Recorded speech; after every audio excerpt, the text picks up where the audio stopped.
Hey there, cats and kitties. I am the Blues Man, Johnny Blues, and with this video, I'll be discussing my thoughts on episode 8 of the anime series, Fuuka, and this one was actually hella bittersweet by the end. I would even go so far as to say somewhat depressing in areas, and by the end of it, I got really emotional, which I was not expecting at all getting into this episode, and it actually kind of pissed me off a little bit toward the beginning as well. I was glad that it answered to one of the things I said I wanted was to see a full song performance. And we got 2 songs performed in this, fledgling band's first initial performance. But unfortunately, it was being talked over by so many of the other characters, the crowd that came in to, sort of crash the joint and everything, going pointedly after you. Somebody throws a bottle at him and it actually hits and busts up his bass guitar, which really pissed me off. And he's got like a little slash on his forehead from the broken glass and everything that ricocheted. Somebody else gives him another bass so he can go on with the performance and everything. And Koyuki ends up feeling responsible and reveals that she is there in the crowd. They start swelling around her and everything, and it's looking all kinds of dangerous. And I'm just thinking, where the F is the security? Come on. This might have been a school performance, but where are the faculty and things like that kind of quell this? Calm it down a little bit. Start arresting people, everything like that. All the people who are being very threatening. And so we get these songs, but as I say, people are talking over them. The characters are saying how good they are and how hopeful they are. And the crowd is like, wow, that singer, that vocalist is actually pretty good. And actually she kicks ass, and they're getting all excited. So it is, sort of giving us a viewpoint from the perspective of the crowd who came there just to hate on everything. And very much as was, the speculation going into it, the tide did turn for the benefit of the band. And after they complete their first song performance, the OP song, incidentally, they sing another song, and Fuuka asks Koyuki up on stage. So it's really cool that it answered to her wanting to perform with Koyuki and Koyuki's want and the promise between she and you that they would one day perform on the stage together. And, it was really awesome, but it comes off the coattails of me being really aggravated that how much this crowd is getting away with, throwing the bottles and screaming at them and everything. And for Koyuki to feel like it is her responsibility. Now, granted, she is the one who went on the live broadcast and let the bomb drop. This was a guy I knew in youth. We reconnected, and I've written all my, unrequited love songs about him. This is how I feel about him. She's the one who opened that can of worms, but, the responsibility of all of her fans, it's on their shoulders to have come to this place to try to crash the party and actually get physically violent, and nobody's there to stop that. It takes the music to quell the savage beast, which was all well and good, but it's like, let's actually see some recompense here, lawfully so. Because this is insane. It's insane that they think they own this girl that much. God forbid she has a boyfriend. She goes against that archetypal image that she is, and that it's being projected out by her company and everything like that. Once they get her back in tow and they bring her back, and I guess the president of the company has had some choice words and cursed out her manager or something like that and told her no more of this crap. You're not going to let her off on her own and doing stuff whatever she wants and whatever like that. We have an image to uphold and maintain. All kinds of BS. This girl deserves the life that she wants for herself. And the falling out that occurs because of all of this, no matter the success that, the Fallen Moon, which is the band name now, which I absolutely loved, in answer to that question, did they actually choose a name? And finally, by the end of the episode, they had. And, it made basically Fuuka, she was all upset because it made her look like, she's the one who strong-armed them all into this particular band, which she did, Everyone's like, well, yeah, you did. That's how we think of it anyway.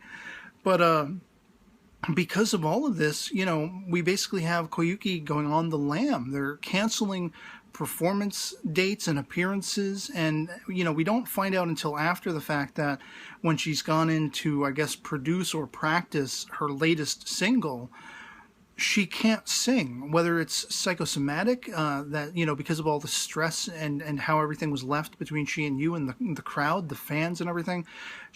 Her body is unwilling to get her to that point where she can sing, or if it's something deeper, that's actually like a health thing. I don't know. But she could not perform, and all of her upcoming performances are being canceled left, right, and center, one after the other, even up into and including the Christmas, pageant that she was going to be taking part in, this concert that she had given the ticket to you for, and he's just desperately trying to get her on the phone, and she's kind of hearkening to the rules and regulations that have now been passed down by the company president. No more contact with this guy for a while. And that's where I say it started to get really bittersweet, because I was seeing all the hopes and dreams, all the accomplishments of Koyuki crashing under the weight of this arguable misstep of revealing to the world who Yu was. And I really was proud of Yu in the end for not taking it lying down, not taking no for an answer. She just kind of finally answers the phone. She's gone back to the beach. It's like winter time or whatever it is. It's snowing, where they had that moment on the pier and everything, and she had just answered the phone and basically said goodbye to him for all intents and purposes. And I was like, no, this is not right. It's not right. In the grand scheme of things, the idea of her having to have this persona and she can't seek the things that she would really enjoy and be happy with, it's sick and it's twisted, and that's the entertainment industry in a lot of countries in the world. And but I was so proud of him for not taking it lying down, for actually putting two and two together based on what he was hearing in the background, where she was. He figured it out, and he followed her. He hopped the train, and he got there, and he embraced her just as she apologized. This is where it really struck me, not for all of the hell that occurred from her going on national television and saying, "This is the guy I love." She apologized for being in love with him. And that just struck at the heart of me. I started getting misty-eyed, and I was like, it's not right. You shouldn't have to apologize, especially for that, especially to him. And I loved that he went up to her and he embraced her, and they held each other, and she was kind of shocked by that. And of course, that's where we leave off. So I'm not really sure what's going to happen next.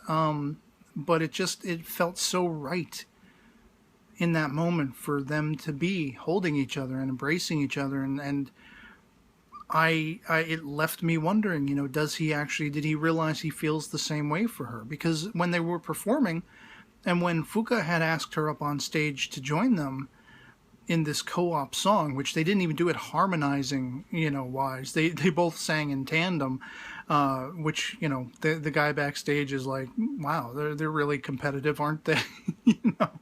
But when they're performing side by side, you have you in the background watching them both and reflecting back on his time spent with both of them, appreciating each of their voices, their vocal talents, how much they each mean to him. And it's really strengthened that idea, who might he go after? Who might he fight for? Does he actually love Koyuki? Does he have any feelings for Fuka? All that kind of stuff. And at least where this episode ends, without any sort of, furtherance from that shot of them embracing each other on the pier, it feels like this is where it should be.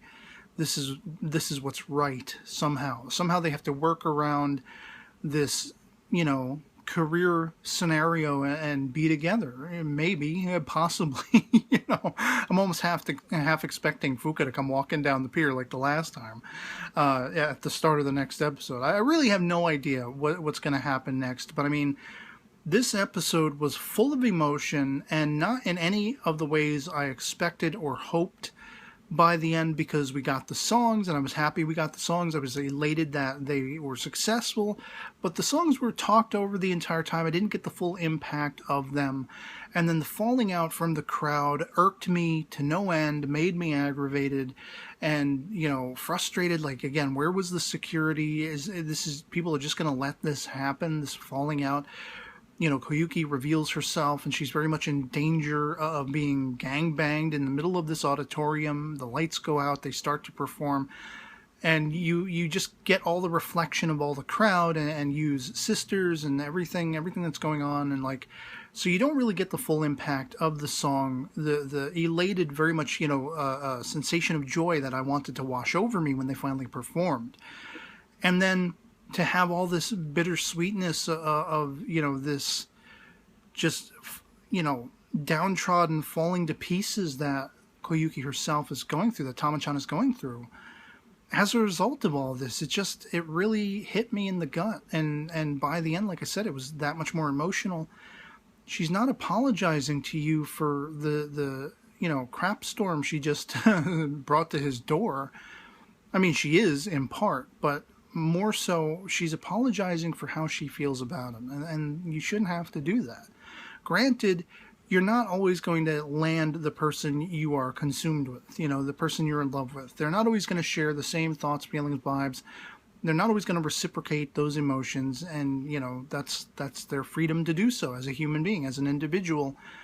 But in this case, she shouldn't have felt so guilty that, her own feelings were what she was apologizing for. She should never have felt sorry for that, something she can't really control. It's just the way it is.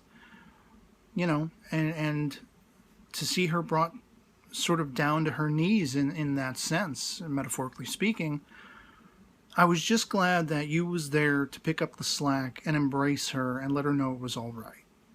That was about the only solace by the end of this episode, emotionally, in that whole torrential give and sway of the rest of it. So, yeah, it'll be interesting to see where we go from here. I'd love to hear from you guys in the comments below. If you've seen episode 8 of Fuuka as well, what you thought of it, if you had the same kind of reactions I did. If not, why not? Let me know in the comments below. Just love having that conversation. Otherwise, that'll be pretty much it for me on this. Hope this video finds you well, and I'll catch you all later. Peace.